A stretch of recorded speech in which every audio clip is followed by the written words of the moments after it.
नमस्कार दोस्तों। मेरे channel Vivek Singh the motivational and political speaker पे आप सभी का स्वागत है।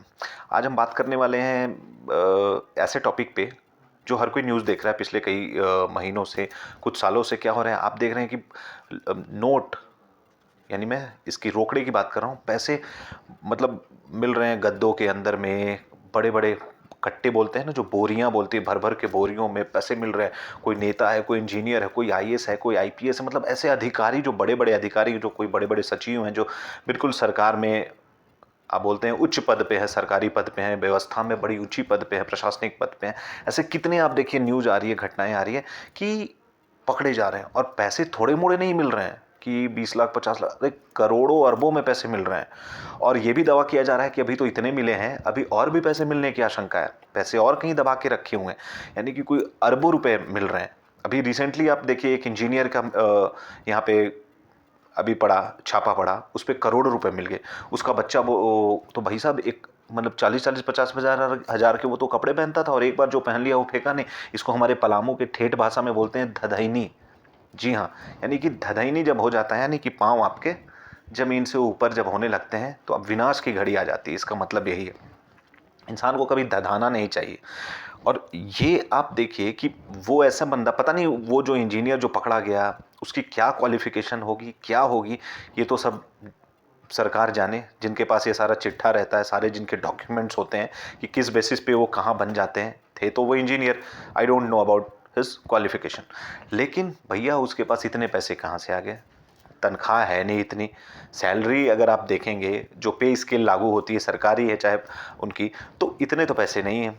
अब वो पैसे आ रहे हैं बोरियां भर भर के, उसने जमा कर रखे हैं, पता नहीं कितने टाइम से रख रखा है, घूस के क्या है, जो भी पैसे, इसमें हर कोई लिप्त होता है। ऐसे ही नहीं इंजीनियर के पास पैसा आ जाता है, इसमें हर कोई लिप्त होता है। आप कहीं अभी आपने देखा कितने न्यूज ऐसे आ रहे हैं जहां आईएएस के यहाँ से करोड़ों करोड़ और वो अरबों रुपए निकल रहे हैं। कितने आईपीएस को अभी रिसेंटली भी अभी ईडी के नोटिस जा चुके हैं कि हाँ उनके जांच होंगे, बहुत सारे। तो ऐसे सारे पुराने चिट्ठे खुल रहे हैं, क्योंकि देखिए आप सबको भी पता है कि प्रशासनिक अधिकारी की तनख्वाह क्या है, और बाकी तनख्वाह आपको पता है, और उसके बाद जब बैंक बैलेंस आपको पता लगता है, सामने वाले के करोड़ों अरबों के बिजनेस चल रहे हैं, उस नाम पे उसका रिश्तेदार कोई होटल चला रहा है, कोई बड़े बड़े हॉस्पिटल्स चला रहे हैं, तो समझ में तो इतना आता है। पब्लिक बेवकूफ़ थोड़ी है। तो मेरा ये कहने का मतलब है कि ये सारे पकड़े जा रहे हैं, ठीक है। हम न्यूज़ में भी देखते हैं कि हाँ इतने बड़े बड़े लोग हैं, इतने मतलब बड़े बड़े फ्रॉड कर रखे हैं, स्कैम कर रखे हैं अरबों खरबों रुपए के, और वो पकड़े जा रहे हैं। उनके पास कैश मिल रहा है, लिक्विड फॉर्म में मिल रहा है, ये आप ध्यान रखें, ठीक है। कैश इन हैंड है उनके पास, ये नहीं कि हाँ अकाउंट में मिल रहे हैं, अकाउंट में तो रखेंगे तो पकड़े जाएंगे।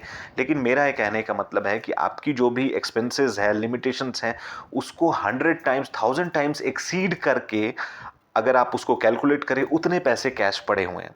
तो मेरा ये कहने का मतलब है कि excessive of anything which is lying with you, whether it is a money, whether it is a product, whether it is a any consumable items, जो भी है वो होगा तो खराब।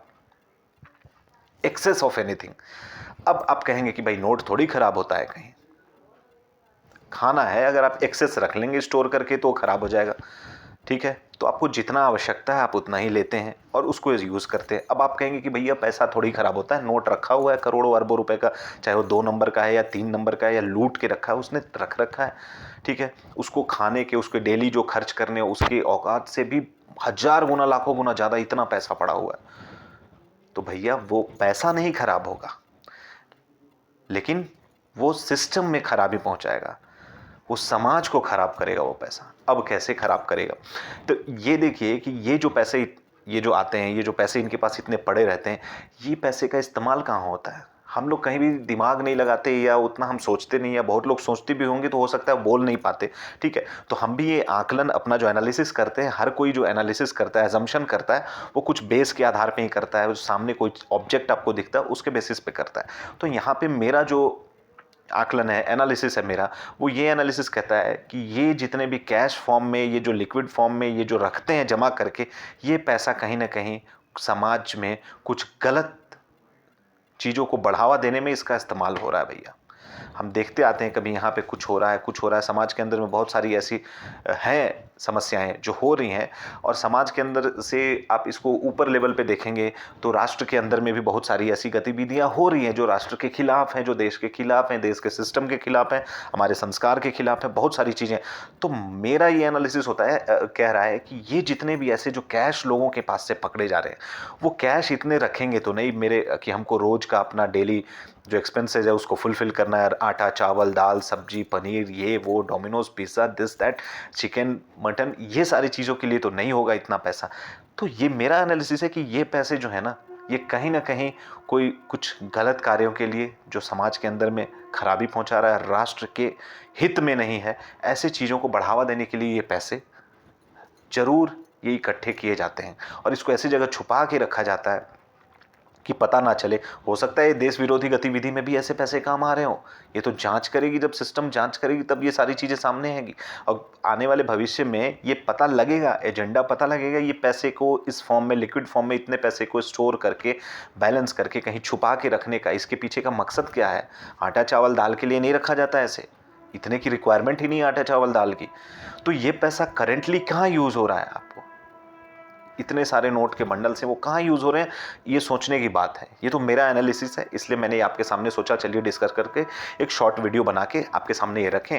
तो दिस इज़ माय एनालिसिस, आप भी अपना एनालिसिस करें और मुझे इस वीडियो में कमेंट करके बताइए एनालिसिस, मेरा एनालिसिस आपको करेक्ट लग रहा है या कहीं डाउटफुल है तो आप अपना एनालिसिस रखें, इसमें ऐड ऑन करें कि हाँ आपका कहना सही है और अगर गलत है तो आपका कहना गलत है, और आप भी अपने कुछ विचार इसमें रखें। एनालिसिस करना बहुत ज़रूरी, हम बहुत सी चीज़ों को नज़रअंदाज कर देते हैं ये सोचकर ये समझकर कि ये भाई मेरे हिस्से का तो नहीं है, this is not my cup of T ऐसे करके। हाँ तो भैया हमें देखना तो पड़ेगा, सिस्टम अपना काम करती है लेकिन हमें बाएं दाएं हल्का फुल्का नज़र रखना चाहिए और हमें उस पर थोड़ा बहुत होमवर्क करना चाहिए, काम करना चाहिए, समय देना चाहिए, एनालिसिस करना चाहिए। उससे क्या होगा कि हम अपना समय रहते समय से पहले, कुछ खराबी होने से पहले हम अपने समाज के अंदर में कुछ सुधार जरूर ला सकते हैं, अपने आसपास तो जरूर ला सकते हैं।